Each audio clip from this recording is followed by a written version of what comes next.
Good morning, everyone, and welcome to Mindful Mornings at Sunrise. I'm Tracy, your host and the Director of Professional Business Development at Sunrise Residential Treatment. And joining me today is special guest, Dr. Elnur Gajiev.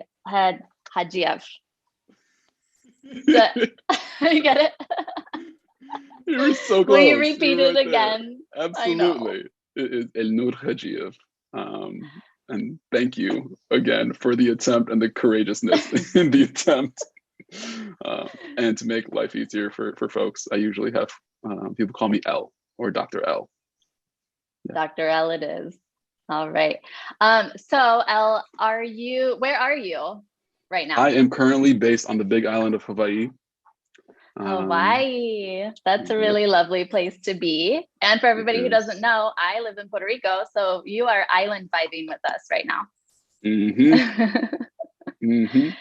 So Al, tell us who you are and what you do. Sure. I am a clinical psychologist. And so I do psychology. I live it, I breathe it, I dig it, I research it, I read it, I'm watching videos about it all the time. And I'm doing counseling a good deal of the time. In addition to that, I am a poet. And so psychology for me lives hand in hand with poetry. And that is something that is, if psychology is the eggs in the breakfast meal, mindful mornings, and toast would be the poetry, right? So I'm a psychologist, a poet, and an educator. And so I teach sometimes through the University of Hawaii. I offer trainings, workshops, different things of that nature. And so that in many ways is who I am and what I do. Psychologist, a poet, and an educator. That's awesome. And I met you a while ago, briefly or in passing at a conference, a mental health conference, but recently came across your Instagram page, which is why I asked you to be on Mindful Mornings. And your Instagram page is called Poetry and Psychology, which is fabulous. And can you tell us a little bit about that Instagram page and why you started it? Yeah, absolutely. I'd love to.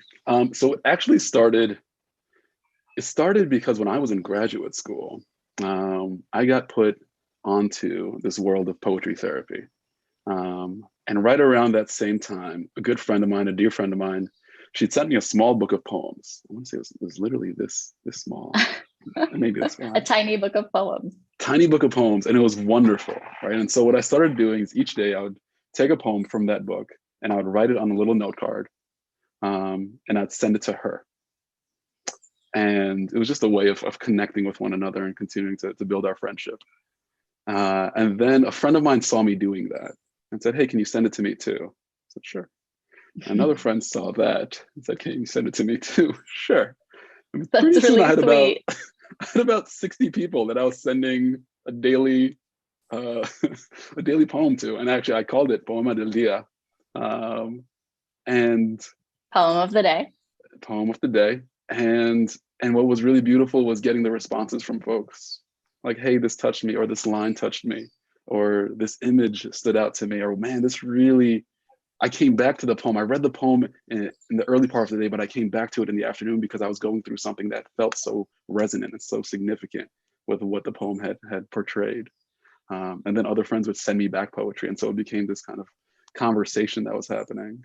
And it was really beautiful. It was one of those little neat aspects that was going on in my life that was hard to put to words, but it was really a wonderful element. And then after some time in graduate school, as it happens, and then work and life, that fell to the wayside. Sure. And I thought about, how do I bring that back? How do I revitalize that? And it felt like Instagram was a pretty easy forum for that, right? So sharing those words and gather people and exactly, and people who you wouldn't know you're touching can see that, like me. Yeah, and that's been a real gift. It's like folks reaching out and saying, "Hey, because of this poem, I've written my own poem and I'd love to share it with you," which has been awesome. And something like this, right? So using poetry in therapy, it's not necessarily writing poetry to express your emotion. It's finding feeling in reading poetry that already exists. Is that right? Can be. Cool. It absolutely can be. Yes. Yes. And I think that that foray into poetry therapy tends to be far more accessible and palatable for most folks, right? If you don't Uh-huh. come into it thinking of yourself as a poetry writer or as a poet, um,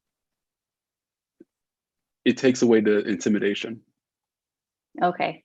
of engaging with poetry therapy.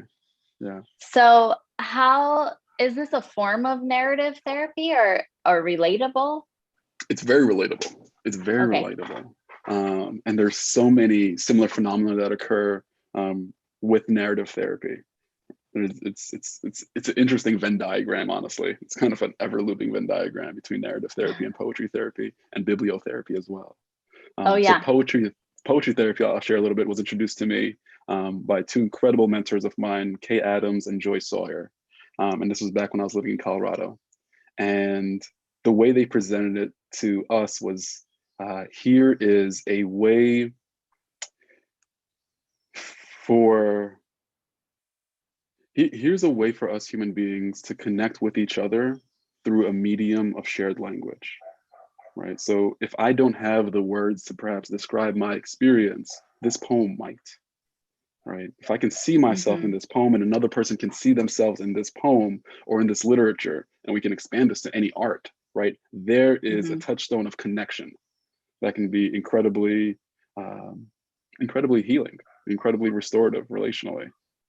Yeah, absolutely. And this is a huge part of positive psychology too, of just surrounding yourself with things who bring beauty and light into your life. Um, Mm-hmm. just increase your well-being, whether you're doing it intentionally or not. Yes. So, but you're doing it intentionally. Yes. More often than not, I am. Sure. Is this something that you do with all of your clients in your private practice? It's not yet. I feel this urge to just to want to introduce it to everyone, but of course, not everyone. It's not for everybody, right? Just like Yeah. a friend of mine once said, uh, she said, "El, I'm kind of like coconut water, right? I know I'm good for you, but not everybody loves coconut water, right?" And I think about poetry therapy in that way too, right? I know it's good for you, and it's not for everybody's palate. It's not for everybody's taste. So So the how can intention. we Oh, go ahead. So. go ahead and then I'll ask after. Well, I was going to say the intention is to spread it as much as I can with the folks that I work with. Yeah. Okay. So how do we, myself and our audience, figure out if we are into poetry therapy, if it'll be beneficial for Mm, us? that's a beautiful question. Hmm. The first thing that comes up is music, actually. Hmm. And if there are words within a particular song, lyrics that have resonated with you at some point in your life, I would say for the vast majority of us, that's probably occurred. Mm-hmm. Right? And what are lyrics if not poetry put to music? Um, Yeah. and Well, so, I yeah, go ahead. listen, lyrics are more important to me than the beat and Mm, when I'm picking my favorite songs. So I might be a good candidate for mm-hmm, poetry therapy. mm-hmm, It's a good way to put it. yeah. What Awesome. can I ask you when you notice that? What is it about the lyrics that draw you? Things that are relatable to me and bring up emotion around things that I've been through or feel empowering. Mm-hmm. Um, or feel empowering even around things that I have struggled with in my past, but know I have gotten through. Yeah. Like if I hear a song from a time where I really struggled, I appreciate that song now when maybe 5 years ago, 10 years ago, it would have made me cry. Mm, Yeah. that's Are you powerful. are you analyzing that right now? Are we? Always, constantly in analysis mode. I think more so than analysis, just appreciating that right now, right? That there's this transcendent function that that song played for you, and how that has evolved over time, right? That you can look back on it now, you can listen to it now, and see that chapter of your life, but also see it from a different perspective, a different vantage point from where you stand right now. So this It's can pretty also incredible. be used to measure growth in a way, Yes. in a non-tangible way, but super Yes. important nonetheless. Cool. Yes. Yeah. Absolutely. We'll often invite folks. So poetry therapy has a lot of different ways that it looks, right? It's not always about writing poetry or reading poetry. Sometimes it's about just writing at all, right? And I know that that's something that you had mentioned early on when you reached out to me, was how writing served a really powerful purpose for you in your life. Absolutely. Right? Yeah, I am And, a writer. having that tangible object to look back upon, like you said, to notice your growth, or even to notice the wisdom. I think often we fall into this trap of saying, I've come so far, right? Like I'm not there anymore, thinking that was a a lesser than position in our lives, when sometimes I go back and I read something that I wrote even at 17, 18, and think, wow, there was wisdom there that I wasn't able to acknowledge at that time. But it really is a treasure to look back on now. Has that felt somewhat true for you? Yes. Yeah, absolutely. And things that I didn't realize that I knew at the time or had blocked out because I wanted it to be different. I go back and I'm like, oh yeah, I knew what was happening then too, just like I do now, just like I did throughout. And that's validating too, especially if patterns keep coming up in our lives. You're like, this pattern has been pretty consistent. Let's do something about it now. Yeah. And I think that's something so special about writing. And again, this expands beyond poetry, but that act of writing, it's such an honest forum for ourselves, especially when we know that this isn't for something to be shared with others, right? This is something for me, and what I write, I will feel the honesty, the integrity, the transparency of, especially when I read it back to myself and I hear my voice in it. And I think that in of itself can be such a powerful aspect of writing, and then reading. And this is where I go into the spoken word poetry element, which is when we bring voice to what it is that we're writing, whether it's a poem, or whether it's more so prose, or whether it's reflections. When we bring voice to it, when we're stepping into the words, into the truth, that can have a very different embodied effect as well. So if I write something that seems really important to me, I should then read it out loud and see how it changes in perspective. You might. I'm always careful with the shoulds, but yeah, I know. Right.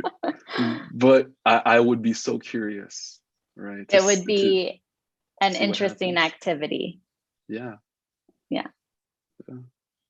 I think about, I've been thinking a lot about the notion of mindfulness, given the nature of this, right? And how it relates to writing, and how it relates to speaking, right? When you notice yourself speaking whatever it is that you've written down, what are those little subtle nuances that come up, right? Did your heart flutter at a certain line or a certain word? Did you need to catch an extra breath somewhere? Did you notice your shoulders untense, release some kind of tension somewhere in the body, right? I think writing can lend itself so much to a mindful activity. Sure, that makes sense. That makes a lot of sense. And someone with a very active mind like me, sometimes spewing that all out, and that is your mindfulness, just the subconscious stream or whatever you call it, of getting everything that's up there and cluttered out, so that maybe you can sit in quiet, or maybe that's the mindfulness activity in itself. Yeah. Yes. I love that. Absolutely. So I do know that you've prepared an activity for, I guess, me, because I'm the only other one here. We can't have our audience do it. Maybe they could do it along with me, but I don't know what it is right now. So Sure. Do you want to start that activity? Absolutely. Before we do, there was one other piece that I wanted to touch on that you just alluded to, that I think is really powerful, and is a unique gift that writing and poetry therapeutically have to offer us, which is, in narrative therapy, we call it externalization, right? That idea of taking whatever it is that we may be struggling with, tussling with, toiling with in our minds, that doesn't feel so concrete, that feels more amorphous. When we have that container to put that out, to externalize that, and notice what comes up with it, now we have a space in which we can interact and relate with it a bit more intentionally, a bit more creatively. rather than feeling like we are stuck in the goop of it, so to speak. Uh-huh. Yeah. Okay, so it's a mindfulness practice to get it out, and then it's a mindfulness practice to be away from it and look back on it. Yes. And it's a mindfulness practice to say it out loud. And it's a mindfulness practice to send it to somebody else to see how they feel about it. Oh my gosh, there's so many elements to this. I love it. Yeah, absolutely. And now we're gonna transition into a mindfulness practice when it comes to reading and appreciating a poem. And so what I've done is I've sent you a poem, a very lovely poem, I like to think. And for our viewers, we can also post a link to this poem to make it Okay. accessible for them. And I've Definitely. asked you to not open it. And you've I channeled took all of my willpower to not open it. everything. Can I We're so say proud the of you, name of Tracy. the poem out loud, which is the only thing I can see? Yes. The name of the poem is Everything I've Ever Known, which is just a Pandora's box that I am staring at and am expected not to open. You notice all of the thoughts showing up around that, right? But yeah. I'm not judging them. I'm just noticing them. Noticing them. Beautiful. Beautiful. So now what I'll invite you to do, and the reason why I've asked you to hold off on opening it, the way that I was taught by my mentors was to wait until we can greet the poem all together, right? So that we can meet it in kind. And so what I'll ask you to do with this exercise is to read it out loud. Read it however feels best for you. Notice what happens for you as you're reading it. If there's a particular line, a particular word, image, anything that stands out to you that you notice occur in your body, right? That you notice occur energetically perhaps for you. And just take note of that and continue reading. And then I'll read it through so that we can hear it in two different voices. And as I do that, notice what lines, images, words stand out again. Was it something different? Was it something similar? And then we'll just chat about it. How's that sound? That sounds great. Yeah. All right. I'll open it then. Please. Thanks. Okay. All right. Everything I've Ever Known by Amy Christman. Everything I've ever known is still, I'm going to start over. Everything I've ever known is with me still. Bits of kindergarten wedged between each toe, high school banished in the shadows behind my spine, womb pictures hung in rows along the length of my thigh. Recent years cling to the tips of my fingers like good dirt gathered between thick garden rows.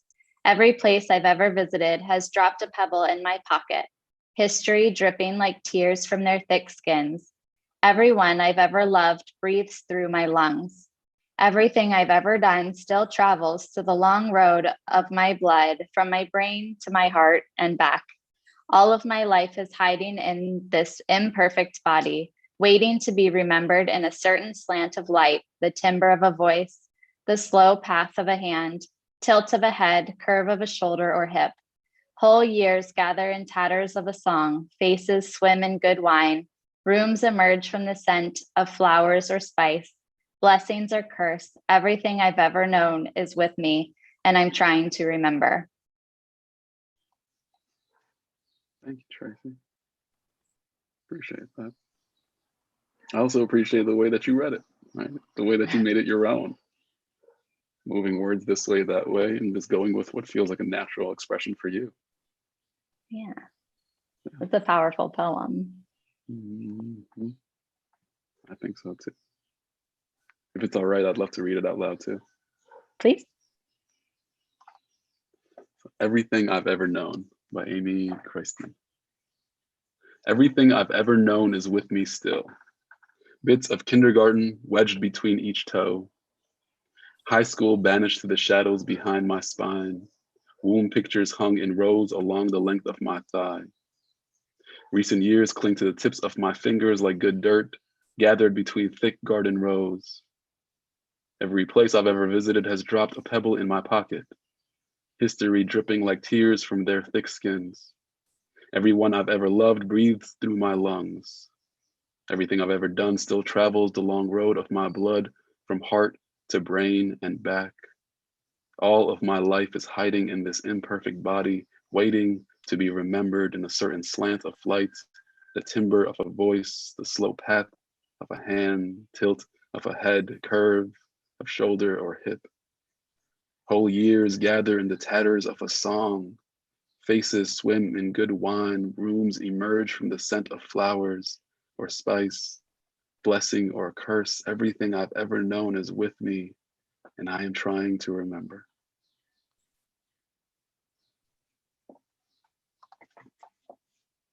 I don't want to say anything because I don't want to like break the magic of the poem. Mm-hmm. Say But if something we had about more the time, magic I'd for just you. like sit. I really relate to this poem because I feel like life is so precious, and I've been through so many stages, and it feels like different lives for me. And I don't want to forget a single moment of it because I want to appreciate it, and I want it to bring me growth and perspective, and resilience.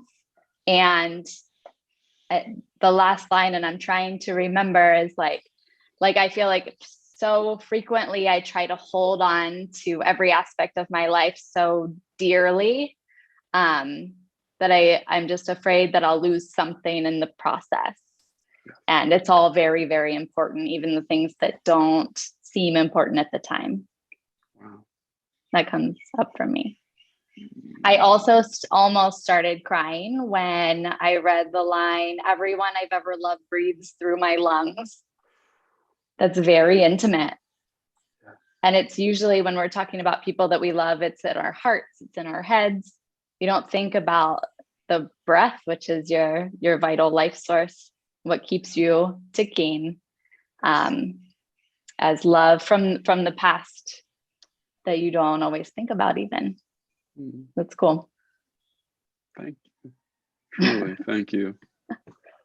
Yeah. There's a cherishment that I heard in how you spoke about the poem and how it related to your experience in life, and wanting to hold it all together because you cherish all these moments for whatever they were worth. Thank you. Yeah. And Yeah. that Thank point you. about feeling it in the lungs, I love that so much, because sometimes we think about poetry as simply something conceptual and heady, when the point of a poem, the point of any of these words, are to point back to that experience, to that vivid, visceral experience of holding the people that we love in our lungs, in our breath, in that life source. Right. When I think about mindfulness in this regard, I think about presence, right? That when we take the time, poetry, you don't read like you read a novel. I don't know about you, or nonfiction, right? Where my eyes scan the page, right? I'm jumping ahead. I'm trying to pull whatever are the nuggets of gold that are going to speak to me and my growth, or my fascination if it's fiction. With poetry, we're kind of forced to slow down. Did you notice that? Yeah. Where each line, each word demands a presence from us, right? If we are to truly extrapolate that kind of power and meaning that you just got out of it, that means that we need to slow down and honor the pace of it. And I love that as a mindfulness activity. And it's something that we can utilize anywhere, right? That's the thing I love about like this poetry thing. I have it on note cards. I pass these cards out. I take the photos of them and I just give them to folks all the time. If I don't, I just have a stack of them just sitting on my desk that I know I need to give out. And the beautiful thing is you can just pull it out, and there is your mindfulness practice. Be it one stanza, be it five, you get to slow down. You get to feel that in your lungs, in your body, in your being. So thank you for joining me in doing this exercise, because that's it right there. It was lovely. And to the audience, if you guys, I mean, you did it right along with us. If you want to put in the comments everything that came up for you, I'm sure Elle would be pleased to read it, and as I would be too. So absolutely. Yeah. Absolutely. And if you want a mindful moment, it's hard to put down your phone when you're like riding the train into the city, or waiting in a waiting room or just needing to be still amongst yourself and you can't put that phone down, then why don't you go to Elle's Instagram page and scroll through some poetry, because you can do both at the same time. I'll invite you to take a breath and just dig into a poem and see where it takes you. Well, Elle, thank you so much for being on. That was really, really lovely. And I really appreciate it. And I really appreciate poetry and psychology and poetry therapy now. Well, Yeah. thank you. Thank you for this space. Thank you for your presence. I hope you consider this poem as my gift to you in gratitude. Thank you. And if you have a chance after this to write, you and audience, please write about what came up for you in this poem. And please just keep writing, keep expressing, keep sharing your poetry or your truth. That sounds great. And it's a beautiful line to end on. Thank you so much. Bye, everyone. Bye, all.